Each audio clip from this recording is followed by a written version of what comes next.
As the sun set over a bustling city park, a proud veteran named James hoisted the American flag, a daily ritual to honor fallen comrades. But today, a sharp voice cut through the air. "Why do you still cling to that outdated symbol?" A young woman named Emily sneered, drawing the attention of passersby. The crowd grew silent, tension thick. What began as a moment of conflict would soon evolve into an extraordinary journey of understanding, sacrifice, and shared humanity. It was an ordinary evening at Liberty Park. The sky had begun to blush in shades of orange and pink as the sun dipped below the horizon. People strolled along the winding paths, some with dogs, others with children, and a few solitary walkers absorbed in their thoughts. Near the center of the park, where the paths converged, stood an elderly man with a quiet but commanding presence. His name was James Morgan, a retired Army sergeant who had served in Vietnam. Every evening, James carried the American flag, a tradition he upheld to honor the friends he had lost in battle. As James adjusted the flagpole, ensuring it stood upright against the evening breeze, murmurs from a growing crowd began to ripple through the park. It was a familiar scene. Many people nodded in respect, some even saluted as they passed. But today there was an unusual disruption. From across the park, a young woman approached with an air of determination. Her vibrant purple hair and bold attire, complete with a resist pin prominently displayed on her jacket, made her stand out. Emily Carter, a 25-year-old social justice advocate, had noticed James and his flag ritual before, but had never spoken up. Today, however, she felt compelled. "Hey, old man," Emily called out, her voice sharp and accusing. Heads turned as conversations halted, the air now heavy with tension. James paused, his hands resting on the pole, and turned to face her. His weathered face remained calm, though his piercing blue eyes carried a trace of curiosity. "Why do you keep doing this?" Emily demanded, gesturing toward the flag. "Don't you realize what that symbol represents to so many people? Oppression, injustice, division. It's outdated. You're clinging to something that no longer stands for what you think it does." James didn't reply immediately. Instead, he studied her, his gaze neither defensive nor confrontational. After a moment, he spoke, his voice steady and measured. "Young lady, this flag doesn't just represent a government or a policy. It represents the men and women I served with, the ones who never made it home. It's a reminder of their sacrifice." Emily crossed her arms, her expression unimpressed. "That's your perspective. But for others, this flag represents a history of colonization and inequality. How can you ignore that?" The crowd around them grew larger. Some people nodded in agreement with Emily, while others murmured their support for James. A middle-aged man muttered, "Disrespectful," while a young couple whispered to each other, glancing nervously at the confrontation. James took a deep breath, steadying himself. "I don't ignore it," he said. "I know this country isn't perfect. I've seen its flaws up close, but this flag also represents the ideals we strive for: freedom, unity, and the hope that we can be better. Those ideals are worth honoring, even if we haven't always lived up to them." Emily shook her head, her frustration evident. "That's just an excuse to overlook the harm it's caused. Symbols like this perpetuate the problems we're trying to fix." A young boy tugged at his mother's sleeve nearby. "Mom, why is she yelling at the flagman?" he asked innocently, his voice carrying over the hushed crowd. The mother shushed him gently, her eyes fixed on the unfolding scene. James noticed the boy and smiled faintly before turning back to Emily. "When I was your age, I thought I had all the answers, too," he said. "I don't blame you for questioning things. You should. But don't dismiss the experiences of others just because they don't align with your own views. This flag isn't just a piece of cloth to me. It's the memory of my friends, my brothers in arms, who gave everything they had." Emily hesitated, her resolve faltering for a brief moment. But she quickly recovered, her voice rising. "And what about the people who've been hurt under that flag? What about the injustices committed in its name? Do their stories not matter? Of course they matter, James replied firmly. Every story matters, but tearing down one symbol doesn't erase the pain. It doesn't heal the wounds. It's what we do as a people, how we choose to move forward, that makes the difference. The crowd seemed torn, caught between the heartfelt conviction in James's voice and the passionate challenge Emily presented. For a moment, it felt as though the entire park held its breath. Finally, Emily sighed, her frustration giving way to a hint of exhaustion. You really believe that, don't you? James nodded. I do, and if you're willing to listen, I'd be happy to tell you why. The tension in the air began to dissipate as Emily considered his offer. The crowd slowly began to disperse, sensing that the confrontation had reached a turning point. Yet a few people lingered, curious to see what would happen next. As the sun dipped lower, casting a golden glow over the park, James gestured to a nearby bench. Why don't we sit down? I'll tell you about the people this flag reminds me of, the ones who taught me what it truly means to serve. Emily hesitated, but then nodded, following him to the bench. For the first time, her sharp demeanor softened, replaced by a flicker of curiosity. And as they sat together, two people from vastly different worlds, an unexpected journey of understanding began to unfold. The bench creaked slightly as James settled into it, carefully placing the flagpole beside him.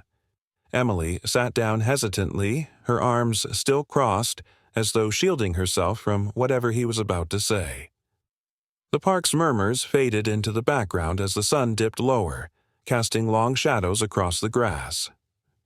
You see this flag, James began, gesturing toward the stars and stripes that fluttered gently in the breeze. To you, it's a symbol of oppression.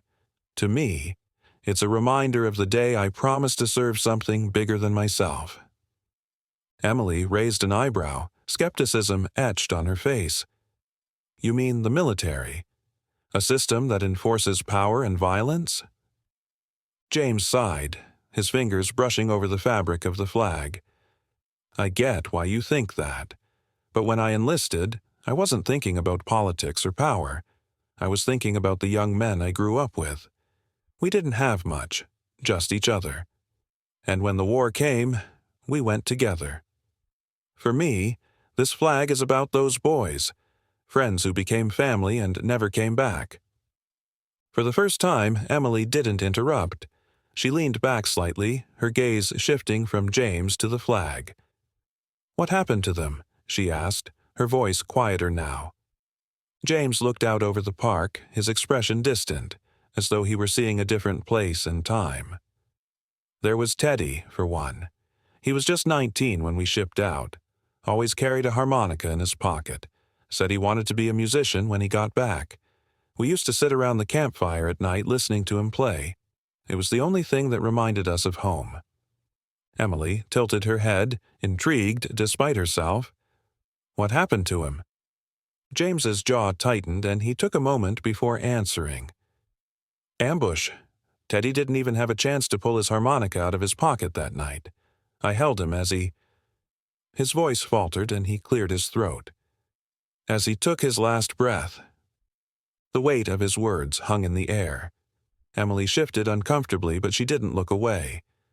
I'm sorry, she said softly. James nodded, his hands gripping the edge of the bench. There were others, too. Danny, who used to talk about opening a diner with his mom. Carlos, who had a girl back home he wrote letters to every week. Each one of them carried dreams, hopes, and a future that was cut short. Emily frowned, her mind racing. But don't you see? That's part of what makes this so frustrating. They sacrificed everything, and for what? A government that doesn't value people like them? Like us? James turned to her, his gaze steady. You're not wrong to be angry. I've felt it too. The unfairness, the broken promises. But their sacrifice wasn't for the government. It was for us, for each other. That's what this flag means to me. It's not about the system. It's about the people who gave everything so that we could argue about it in a free country. Emily bit her lip, her earlier confidence starting to waver. "But don't you think it's possible to honor them without clinging to something that also represents so much harm?" James smiled faintly, a sad but understanding expression. "Maybe, but I carry this flag because it reminds me of their faces, their laughter, their dreams. It's my way of keeping them alive. I know the flag isn't perfect, but neither are we. And if we give up on it, we give up on the chance to make it better." The park had grown quieter now, the last rays of sunlight painting the sky in shades of gold and crimson. Emily stared at the flag, her mind a whirlwind of conflicting thoughts. She had come here to challenge James, to expose what she saw as blind patriotism.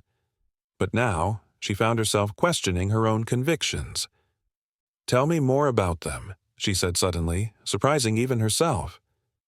James looked at her, his expression softening. "There's so much to tell," he said. "But I'll start with one more story. There was a man named Sergeant Ray Harper. He wasn't much older than me, but he carried himself like he'd seen everything. He used to say, 'We're not fighting for a perfect world, kid. We're fighting so the next generation has the chance to make it better.'" Emily nodded slowly, the words sinking in. For the first time, she felt a connection, a fragile thread of understanding weaving its way between her and this old man she had dismissed so easily. As the evening deepened, James continued to share his memories, each story a vivid tapestry of camaraderie, loss, and resilience. And though Emily didn't fully agree with him yet, she listened. For the first time in a long while, she chose to listen. The stars began to emerge, dotting the night sky as their conversation stretched on. When they finally parted ways, Emily's mind was filled with more questions than answers. But something had shifted within her. She didn't know what it was yet, but she felt it. A small, flickering light in the darkness of her doubt. James watched her walk away, the flagpole still firm in his grip. "Good night, young lady," he murmured to himself, a faint smile on his lips. "I hope you find what you're looking for." The next morning, Emily sat at her kitchen table, a cup of untouched coffee growing cold in front of her. The events of the previous evening replayed in her mind. She couldn't shake James's words, the stories he had shared. For someone she had dismissed so quickly, he had a depth she hadn't expected. Still, she wasn't sure how to reconcile his perspective with her own beliefs. Determined to dig deeper, Emily opened her laptop and began searching.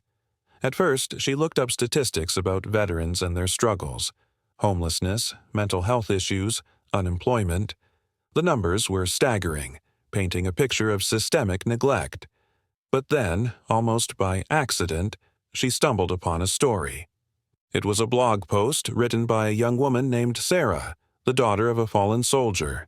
Sarah described how her father had carried the American flag with him on every deployment, a token of hope that he would bring back to his family. When he didn't return, the flag was all they had left. She wrote about how it had become a symbol of her father's love and sacrifice, a reminder of his belief in a better future. Emily's fingers hovered over the keyboard as she read. Tears pricked her eyes and she quickly wiped them away, frustrated with herself. "It's just one story," she muttered. But it wasn't. As the hours passed, Emily found herself lost in a sea of similar accounts, stories of sacrifice, resilience, and love. The flag, she realized, carried as many meanings as there were people who fought for it. By afternoon, Emily found herself standing outside the local Veterans Memorial. She had passed it countless times but had never stopped to look. Today, though, she walked through the gates, her steps slow and uncertain. The memorial was simple, a series of plaques and statues surrounded by manicured gardens. Each plaque bore the names of soldiers from the community who had given their lives in service. Emily paused in front of one plaque, her eyes scanning the names. One caught her attention: Carlos J. Ramirez. She remembered James mentioning a Carlos the night before. Her heart tightened as she imagined the young man writing letters to his sweetheart, letters that might have never reached her. "First time here?" a voice said, startling her. She turned to see an older woman, her silver hair pulled back in a neat bun. The woman smiled gently. "I'm Anne. My husband's name is on that plaque." Emily nodded awkwardly. "I'm sorry for your loss," she said. Anne's smile didn't waver. "Thank you. He was a good man. Loved his country, but he loved his family even more. That's why he went, to protect what he loved." Emily hesitated, then asked, "Do you ever feel angry about what happened to him?" Anne's expression softened. "Of course. Anger, grief, regret, they're all part of it. But I also feel pride. Not because he fought, but because of why he fought. For us, for our children, for a future he believed in. It's complicated, but love often is." Emily nodded slowly, Anne's words stirring something inside her. "I've always seen the flag as divisive, but I'm starting to think it's more than that." Anne reached out, placing a hand on Emily's shoulder. "Symbols are what we make of them, dear. This flag has its scars, just like we do, but it also has the power to unite, if we let it." They stood in silence for a moment before Anne excused herself, leaving Emily alone with her thoughts. She walked further into the memorial, stopping at a bench shaded by a towering oak tree. She sat down, pulling out her phone. Without fully understanding why, she searched for James Morgan. It didn't take long to find him, a retired sergeant who had been featured in a local news story about veterans. The article described his dedication to honoring fallen soldiers, his daily flag ritual, and the community he had built around remembrance. Emily leaned back against the bench, her mind racing. She had come to the park the previous evening ready to tear down what she saw as an outdated tradition. But now, she wasn't so sure. James had shown her a perspective she hadn't considered, and Anne's words had added another layer of complexity. She thought about Sarah's blog post, the countless other stories she had read, and the names on the plaques. Each one represented a life, a story, a sacrifice. And while the flag might not erase the injustices she was passionate about, it also didn't diminish the value of those sacrifices. As the sun began to set, Emily made a decision. She would see James again, not to argue or challenge him, but to listen. Truly listen. That evening, she returned to Liberty Park. James was there as she expected, his flag standing tall against the twilight sky. This time, she approached him with a tentative smile. "Mr. Morgan," she began, her voice softer than before. James turned, his face lighting up with a mixture of surprise and warmth. "Back so soon?" he asked, his tone teasing but kind. Emily nodded. "I've been thinking about what you said, and I've been doing some research. I'd like to hear more, if you're willing to share." James's smile widened, and he gestured to the same bench they had shared the night before. "I'd be honored," he said. As they sat down, Emily felt a sense of clarity she hadn't expected. She didn't have all the answers, and she still had her doubts. But for the first time, she felt like she was on the path to understanding, not just James, but the deeper meaning behind the flag and the people it represented. And as their conversation began, the park seemed quieter, the world a little more at peace. The days that followed were transformative for Emily. She hadn't expected James's stories, or the brief encounter with Anne at the memorial, to linger in her mind the way they did. The flag she had once seen as a symbol of division now seemed layered, carrying not just the weight of its flaws but also the resilience of the people who stood behind it. Yet, she wasn't entirely convinced. There was still a part of her that resisted, that struggled to reconcile these emotions with her deeply rooted beliefs. Driven by curiosity, Emily decided to take a deeper dive into the history she had ignored for so long. She spent hours in the library poring over books and archival footage, trying to understand what the flag had meant to different people across generations. There were moments that reaffirmed her frustrations, the atrocities committed in the name of the very ideals it claimed to represent. But then there were moments that surprised her too, One story in particular stood out. During World War II, a group of African American soldiers known as the Tuskegee Airmen had fought valiantly for a country that denied them basic rights. They had faced prejudice not just on the battlefield but also within their own ranks, yet they had persisted. Their dedication to the flag wasn't about blind allegiance, it was about holding their country accountable to its promises. "We fight," one soldier had written in a letter, "because we believe in what this flag could one day stand for." Emily read the line over and over, the words echoing in her mind. The idea of fighting for an ideal, for a vision of what could be, was something she hadn't considered before. She wondered if James had fought with the same mindset, not for the government, but for the people who believed in the dream of a better future. That evening, Emily decided to reach out to a local veterans group. She wasn't entirely sure what she was looking for, but she felt compelled to hear more stories, to see if others shared James' perspective. The group met in a small community center on the outskirts of town. When Emily walked in, she was greeted by a mix of curious and wary glances. "Can we help you?" an older man asked, his tone cautious but polite. His name tag read, Mike. Emily hesitated, suddenly feeling out of place. "I've been speaking with James Morgan. He's a veteran who comes to Liberty Park. He told me a bit about his experiences, and I guess I wanted to understand more." At the mention of James's name, Mike's expression softened. "Ah, James. Good man. One of the best." He gestured for her to sit.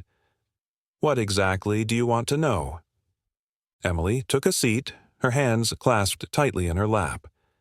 "I want to understand what the flag means to you, why you carry it, why you defend it, even when it's tied to so much pain and injustice." The room fell silent as the veterans exchanged glances. Finally, a woman named Carol spoke up. "The flag isn't perfect," she said, her voice steady, "but neither are we. It's a symbol, yes, but it's also a promise we made to each other. When you're out there, risking your life, you're not thinking about politics or history.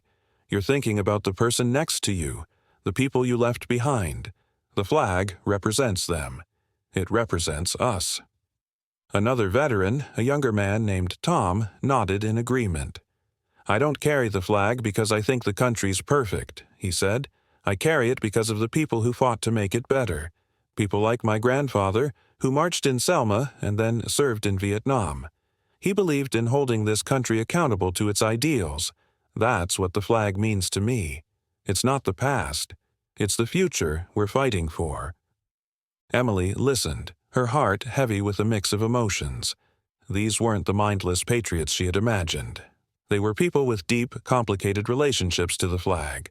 People who saw it not as an excuse for complacency, but as a call to action. When the meeting ended, Mike walked her to the door. "You know," he said, "James has a way of getting under people's skin. He makes you think. That's a gift." Emily smiled faintly. "He does," she admitted. "I didn't expect to feel this way." Mike nodded, his expression thoughtful. "That's the thing about symbols. They're not fixed. They're what we make of them."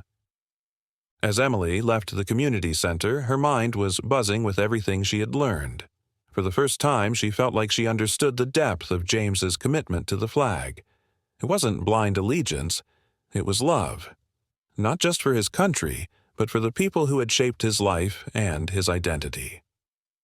The next evening, Emily returned to Liberty Park. James was there as always, his flag waving gently in the evening breeze. This time, she didn't hesitate.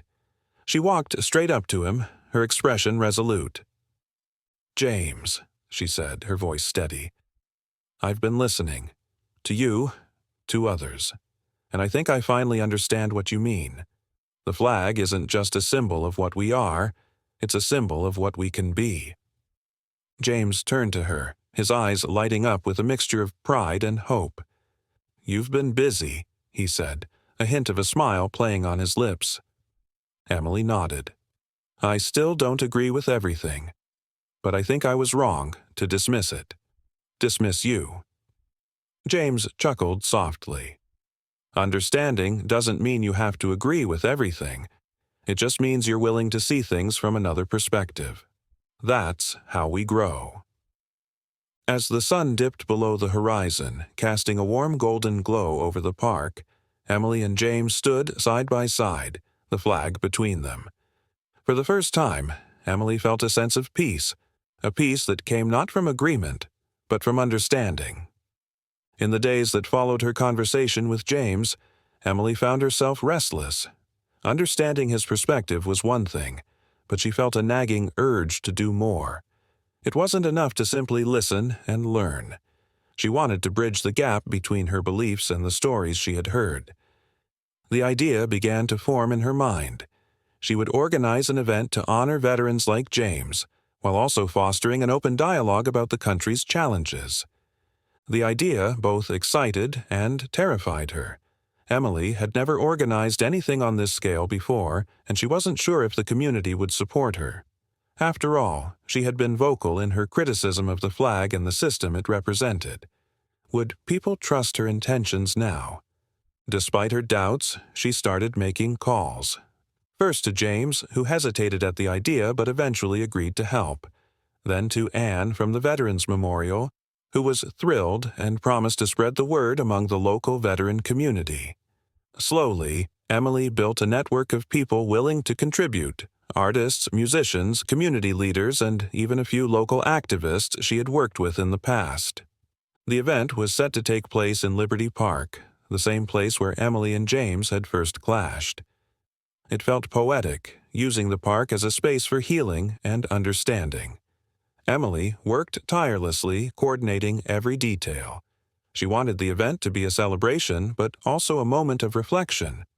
The day of the event arrived with clear skies and a crisp breeze. Volunteers had worked since dawn to set up chairs, tables, and a small stage adorned with simple decorations. A banner hung above the stage reading, "Honoring the past, building the future." Emily stood near the stage, her heart pounding as people began to arrive. Veterans in uniform, families with young children, activists carrying signs with messages of hope. It was a diverse crowd, far more than she had expected. James arrived early, dressed in his neatly pressed uniform. He carried his flag as always, its colors vibrant against the backdrop of the park. When he saw Emily, he smiled. "Nervous?" he asked. "Terrified," she admitted, laughing nervously. "Good," James replied. "It means you care." As the program began, Emily took the stage, clutching the microphone with trembling hands. "Thank you all for being here," she began, her voice shaking slightly.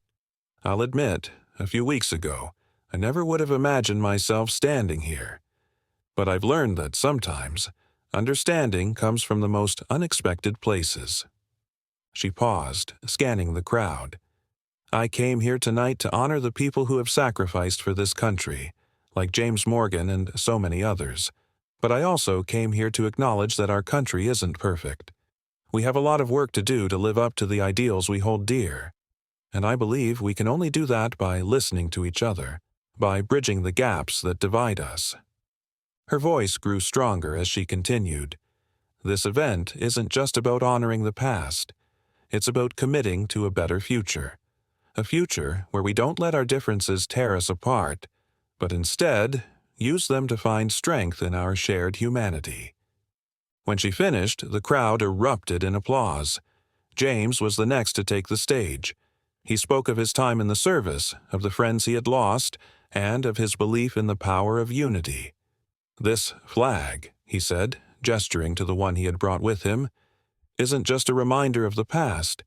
It's a challenge to all of us to create a better future." As the evening went on, the event took on a life of its own. A local choir performed songs that brought tears to the audience's eyes. Veterans shared their stories, some for the first time. Activists spoke about the changes they hoped to see, framing their vision not as opposition but as a continuation of the sacrifices made by those who came before. One of the most touching moments came when Anne, the woman Emily had met at the Veterans Memorial, took the stage. She spoke of her late husband, of his unwavering belief in the goodness of people despite the hardships he had faced. "He always told me," Anne said, her voice breaking slightly, "that love for one's country isn't about blind loyalty. It's about holding it accountable to its highest ideals. And I think that's what we're doing here tonight." Emily stood at the edge of the crowd, watching as people mingled, activists talking with veterans, children running around with small flags in hand. She felt a sense of hope she hadn't experienced in a long time. "Not bad," James said, appearing beside her. "Not bad at all," Emily replied, smiling. "Thank you for trusting me." James nodded. "And thank you for listening." As the night wore on, Emily realized that this was just the beginning. There was still so much work to be done, so many conversations to have, but for the first time, she felt that change was possible. Not through shouting, but through understanding. And in that moment, under the glow of the string lights and the gentle ripple of the flag in the breeze, Emily felt a quiet sense of peace. The morning after the event, Emily sat on a bench in Liberty Park, the same one where she and James had first spoken. The park was quiet now, a stark contrast to the bustling energy of the night before. She clutched a steaming cup of coffee, her thoughts swirling as she replayed the moments that had unfolded. There was a lingering warmth in her chest, a feeling she hadn't expected, a sense of belonging. James arrived shortly after, the flagpole resting on his shoulder as always. He spotted Emily and offered her a warm smile. "Mind if I join you?" he asked. "Please," Emily said, gesturing to the empty spot beside her. James sat down, his movements slow but steady. For a moment they were silent, the only sound the rustling of leaves in the breeze. Finally, James spoke. "You did good last night, Emily. Real good." Emily smiled faintly. "I couldn't have done it without you. Or Anne. Or everyone else who showed up." She paused, her fingers tracing the rim of her coffee cup. "I never thought I'd feel this way about the flag. Or about this country, for that matter. It's complicated." "It always is," James replied. "But complicated isn't bad. It just means there's more to learn." Emily nodded, her gaze fixed on the horizon.